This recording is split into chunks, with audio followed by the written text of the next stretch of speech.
Brexit is a portmanteau of the word Britain and exit. Brexit is an abbreviation form of action that Britain is splitting from the European Union. Its junction relationship to the bloc on trade, security, sovereignty, and even immigration. The referendum of Brexit was held on Thursday, June 23, 2016, by Prime Minister David Cameron. A public vote are also called the referendum to decide whether the United Kingdom should leave or remain in European Union. As a result, Leave side won by 52%. The referendum turnout was very high at 72%, with more than 30 million people voting. 17.4 people chose leaving as an option for the United Kingdom. The conflicts between the European Union and Britain stretch back almost 50 years. In 1957, the Treaty of Rome established the European Economic Community, or the EEC. The EEC was an attempt to develop economic cooperation between the nations of Europe post-World War II. The idea was that if these nations traded with each other, it would be harder to go to war with each other. When Britain attempted to join the EEC in 1963, the application was vetoed because it was believed they were on the side of the Americans. However, the question of whether Britain should be included emerged again in 1975, where 67% of the votes were in their favor, finally admitting them to the EEC. The EEC would make up a big portion of the EU, created in 1993. Since the creation of the EU, Britain faced many conflicts with European countries. Those countries involved France, Belgium, Spain, and Italy. Britain also vetoed a treaty from the EU in 2011, which would help protect their financial sector. Overall, the tension that came with Britain's involvement in the EEC and the EU has been tangible, which poses the question, is Brexit a good thing? The EU is a single market in which imports and exports between member states are exempt from tariffs and other barriers.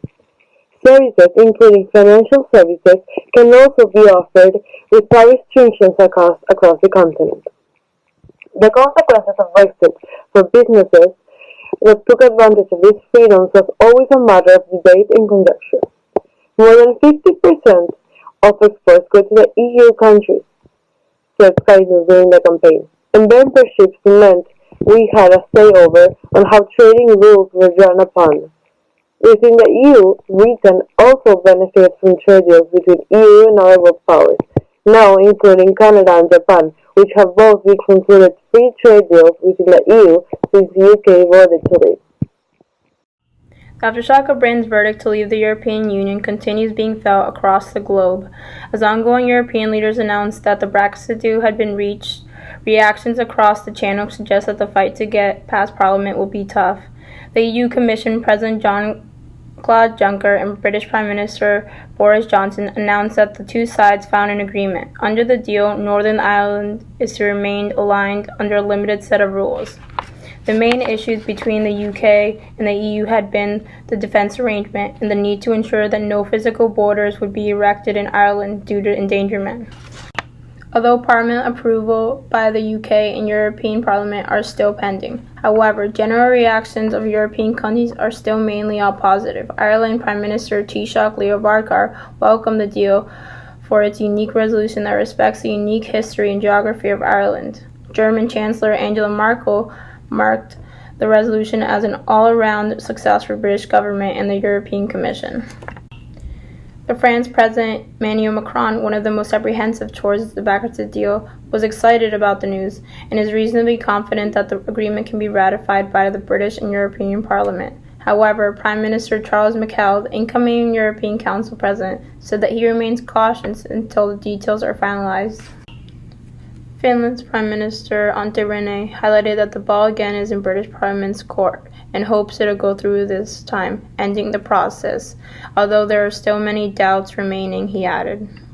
Luxembourg Prime Minister Xavier Bettel, on the other hand, takes a more philosophical view, convinced that the deal is the best deal, mainly focused on the interest that everyone agrees, claiming it is not a question of whether or not to choose Brexit or not, it's to choose a deal or no deal. While calls for a new European agreement by parts of Scotland's First Minister Nicole Sturgeon and the leader of Scottish National Party, who did not vote for Brexit in any form, warned that the Scottish National Prime Minister will also not vote for Brexit in any form. viewing the Brexit deal as just a much looser relationship with the EU when it comes to issues like food standards, environmental protection, and workers' rights, and affirmed that the best future for Scotland is one that is equal. Received the latest news from the Al Jazeera article mentioning about the Brexit deal. The United Kingdom and the European Union have agreed to revise the Brexit deal. The President of the European Commission, Jean-Claude Juncker, announced the agreement on Thursday just hours before EU leaders met in Brussels. The deal must still be formally refined by the European and UK. Here are some reactions from around the world on the agreement. For example, Ireland's Prime Minister Leo Varadkar welcomed the new Brexit deal, saying the divorce agreement would allow the UK to leave the EU in an orderly way. Varadkar said the agreement is good for both EU member Ireland and Northern Ireland, and protects the EU's single market and Ireland's place within it. Germany's Minister Heiko Maas described the Brexit agreement negotiated by the British government and the EU as nothing less than diplomatic feat.